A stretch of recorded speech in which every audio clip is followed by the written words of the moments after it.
ზაზა, თქვენ რას ფიქრობთ ამასთან დაკავშირებით? აი, არ ვიცი, რა არის ის, რასაც ვერ ახერხებს ოპოზიცია, რაც გაკლიათ? ეს ერთიანობა მართლაც ძალიან მნიშვნელოვანია, ალბათ. და ცხადია მნიშვნელოვანია, რახან ამდენ საუბრობს საზოგადოება და მუდმივად არის აი ამის მოთხოვნა. პატიმრების მშობლებისგან მომისმენია ჩემს ეთერებში, აქციებზე, არ ვიცი, ყველგან ამაზეა საუბარი და გერბზე გვაწერია. კი, ძალა ერთობაშია, გერბზე გვაწერია, მაგრამ აი რაღაცა, არ ვიცი, რამდენად მნიშვნელოვანია ეს საკითხები, მაგრამ აი რაღაც საკითხებია, რომლის გამოც ვერ ხერხდება ეს ყველაფერი და მუდმივად აქვთ ადამიანებს შესაბამისად ეს უკმაყოფილების შეგრძნება, ეს უკმარისობის შეგრძნება. აი თქვენ საინტერესოა თქვენი ანალიზი ამასთან დაკავშირებითაც. მადლობა გიორგის პრაქტიკულად ყველაფერში ვეთანხმები და ერთ დეტალი მინდა დავამატო უბრალოდ.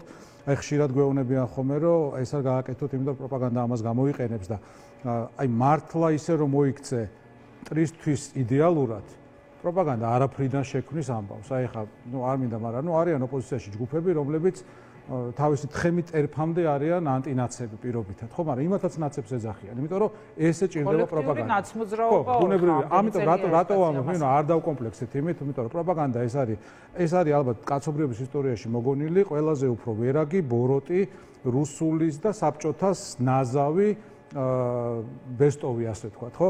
ისინი თავისას იზამენ ჩვენ გავაკეთოთ ის, რაც აუცილებელია. წეგან თქვით, რომ გერბზე გვაწერია, ხო? და ეხლა ჩვენ ვიღაცები გვეუბნებიან, რომ ძალიან მნიშვნელოვანია ჩვენი რაღაცა პატარა პარტიული განსხვავებები, ან არ არის, მაგრამ საერთოდ აი ამ განსხვავებების საუბარი. მაგრამ აი თავარ საკითხში, ბოდიში, ერთიანობა ამ პარტიულ განსხვავებებს ხომ არ შლის და ხო ისედაც არსებობს ეს პარტიული განსხვავებები და განსხვავებები. რუსიკოს ტერიტორიაზე გადავიდა, იმიტომ რომ საბჭოთა წარსულის და პირველი რესპუბლიკის კვლევარია, მაგრამ სევდით გვახსენდება ხოლმე, როგორ წავიდა ქართული პოლიტიკური ელიტა ბოლშევიკების მიერ დაპყრობილი საქართველოდან და მე 10 წლეულები აგრძელებდა ერთმანეთში კამათს და კინკლაობას, რომელი პარტიის სოფხედველობა თუ ხედვა იყო უფრო სწორი და ეს იყო უკვე კომიკური ბოლოში უსასოო უძალო. როცა ქვეყანა გადასარჩენია და მართლაც კრიტიკულ ზღვარზე ვართ. ანალოგია დღევანდელობასთან. პირდაპირ ანალოგია ერთადერთია რომ მათ არ ჭირდებათ ბოლშევიკებით, რომ აი მიგვაყენონ კედლებთან და დაგვრიტონ, თორე ამის გამკეთებლები არიან, რა შეხედეთ, რა წულუკიან შეხედეთ. უნდა უბრალოდ გარემო არ არის ის. ითხოვს ყველანაირად რომ ეს გააკეთოს, ხო? ყველანი ეგრე არიან. სხვა რო არაფერი, უბრალოდ ჩვენი არსებობა მათთვის არასრულფასოვნების კომისია, ჩვენ ვართ მოქალაქეები, ჩვენ ვართ თავისუფლები, ჩვენ ვართ პატრიოტები. მათ ხო იციან როგორებიც არიან. ისინი ხაი თხემით ერფამდე მონები არიან, ვიღაცა უხდის ფულს, ვიღაცა ყიდულობს კომპრომატით. დაწერილს კითხულობენ. დაწერილს კითხულობენ, აი საკუთარ ქვეყანას ასამართლებენ ფაქტიურად, ხო? რაზე ვსაუბრობთ საერთოდ ჩვენი არსებობა ყველა ქმედებაში და ყველა სიტყვაში ღალატობენ ქვეყანას და ეს აი მართლა აი რაზეც ადრე ვსაუბრობდით ხოლმე ზოგადად რაღაც წიგნის მოხმობა დაგჭირდებოდა ან კინოფილმის ან რაღაც ისტორიული მაგალითის ჩვენ ღალატი რა გონია აი ხანდახან ბავშვებს ვეუბნებოდი გიორგი სააკაძე რო არის ფილმი შავთეთრი აი იქ რო არის შადიმან ბარათაშვილი მაინდამაინც მოჭუტული თვალებით უნდა იყურებოდეს რაღაც ხალი უნდა გქონდეს რომელიც გვაფიქრებინებს რომ აი ეს ძალიან ცუდი ტიპია და ისეთ მუსიკა უნდა ჟღერდეს ფონად ღალატი არის პროზაული აი რასაც დღეს ჩვენ ვხედავთ ეს არის ღალატი აი ყველა დროის ყველაზე დიდი ღალატი აი რა უნდა დაუპირისპიროთ ამას და რას ვერ ვუპირისპირებთ ზაზა რა არის ის რასაც ვერ მივაღწიეთ ამ ხნის განმავლობაში კი ბატონო ყველა საუბრობს ერთიანობაზე, მაგრამ რატომღაც ეს ერთიანობა არ დგება, ხო? ერთი მხრივ კომიკურია, მეორე მხრივ გასაბრაზებელია ძალიან. როდესაც ვიღაც საუბრობს, რომ მე იმის გვერდზე არ დავდგეთ, მე და ყველას ჩვენ გვაქვს ჩვენი ზოგს წითელი ხაზი, ზოგს ვიღაცა არ გვევასება და ზოგს აქვს მიზეზი, ზოგს ნაკლები მიზეზი და ასე შემდეგ. მაგრამ საუბარი იმაზეა, რომ ვართ მასლოუს პირამიდის ქვედა საფეხურზე, ანუ გადავრჩებით თუ არ გადავრჩებით. რა ფრაქციებზე, რა პარტიებზე, რა მემარჯვენე მემარცხენეობაზეა საერთოდ საუბარი. ჩვენ ანუ უკვე ქვეყანა კი არის ფიზიკურად გადავრჩებით თუ არა, ჩვენ იმისთვის რომ ხვალ ქვეყნისთვის ვიბრძოლოთ. ამაზეა საუბარი, ხო? ამ ვითარებაში ახლა საუბარი რაღაც სხვა თემებზე, ანუ მათ შორის არჩევნებზე, მე არჩევნებზე ვეთანხმები გიორგის, რომ კი ბატონო, გადავდოთ ეს საკითხი გვერდზე. ეს გამყოფი თემა კი არა, უბრალოდ არასერიოზული თემაა, იმიტომ რომ ის კაცი მოდის, ხოცავს, გვიჭერს, პარტიებს გრძალავს, ტელევიზიებს ხურავს და ჩვენ საუბრობთ, რა შევალ და სად შედიხარ, საერთოდ აი წარმოიდგინეთ, თვითმმართველობის არჩევნებზე. თვითმმართველობაზე საუბრობ, ხო, ანუ საერთოდ ეს უკეთეს შემთხვევაში არის ძალიან მიამიტო. არა, კონკრეტულად არავის უთქვამს, რომ მიიღებენ, ეს უნდა არც ვამბობ, მაგრამ არიან პარტიები, რომლებიც ამბობენ, რომ ეხლა ამაზე საუბრობთ. მსჯელობის კონტექსტში გასათვალისწინებელია, უბრალოდ რეალობას აცდენილია. ჩვენ უკვე ვართ რუსეთის ვითარებაში, ხო?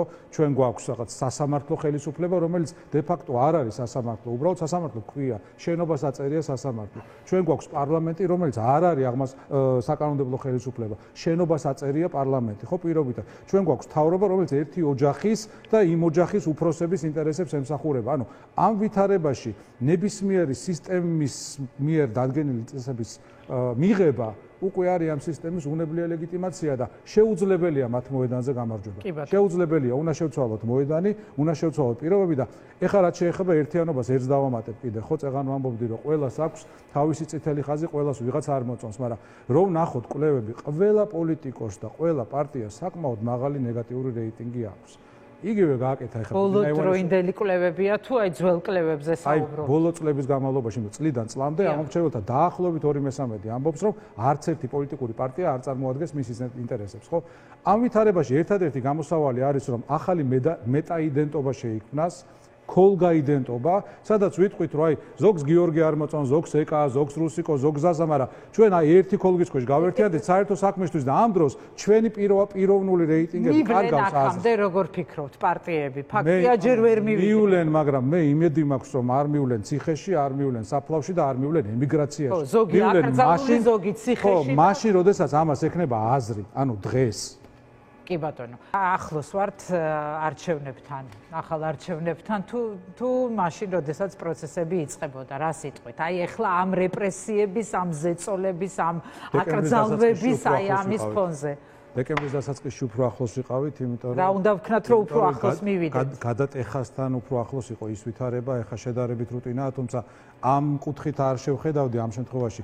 მე ვისურვებდი სხვა რაღაცას, ვინაიდან ეკა ასე დასვი მგონი კითხვა, აი რას ისურვებდიო, ხო? რომ უკეთ წავიდეს პროცესები. მე ვისურვებდი იმას, რომ ეს პროტესტი იყოს საერთო სახალხო. ამაში გულისხმობ იმას, რომ პოლიტიკოსები, ჭალებში პოლიტიკური ელიტა, ძალიან არ მიყვარს ეს სიტყვა, მოგეთ ვინც არის იქ, ხო? იყოს ერთმანეთთან და ხალხთან უფრო კავშირში. ერთი დეტალი, რომელიც ძალიან ნიშანდობლივია გუშინდელი დღიდან, არის რომ პაატა ბურჭულაძე და ნადიმ ხმალაძე არ ალაპარაკეს. აი, პაატა ბურჭულაძე, რომელიც იქ დგას ყოველ დღე, ჯერ უბრალოდ რომც არ იდგეს პაატა ბურჭულაძეა, ხო? ნადიმ ხმალაძე, რომელმაც იბრძოლა ჩვენი საერთო და იბრძვის ჩვენი საერთო მტრის წინააღმდეგ, ხო? რატო ვამბობ ამას? ესეთი რაღაცა ნიშნავს, რომ ვიღაცის, ბატონო, 20 ჯარი მაქვს. კი ბატონო, ვიღაცის კი არ არის პროტესტი, ვიღაცის კი არ არის მიკროფონი. ყველასია. როცა ყველასია, ამ ბრძოლას ყველა თავისად როცა აღიქვამს, ხო და როცა არ ხედავს, რომ ვიღაცა დგას ცერბერივი მასთან მიკროფონთან, ხო? არ ვიცი. გარდა იმისა, რომ პაატა ბურჭულაძისთვის და ნადიმ ხმალაძისთვის მაგიტომ თქვი ეს არის უბრალოდ ნიშანდობლივი მეთქი. ანუ საერთო სახალხო რო იყოს, ეს უნდა იყოს ყველასი. და ამას არ უნდა ან ლიდერიც თავისით გამოიკვეთება მე, ხო ეს ლიდერი ხო ის არ არის რომ ვიღაცამ თქვას რომ აი პოლიტიკოსები გჭირდება და აი მე პოლიტიკოსი ვარ და მოვედი და ლიდერი ვარ, ხო? ლიდერი ბუნებრივად გამოიკვეთება თუ იქნება ამგვარი ბუნებრივი განვითარების საშუალება. კი ბატონო, ძალიან დიდი მადლობა.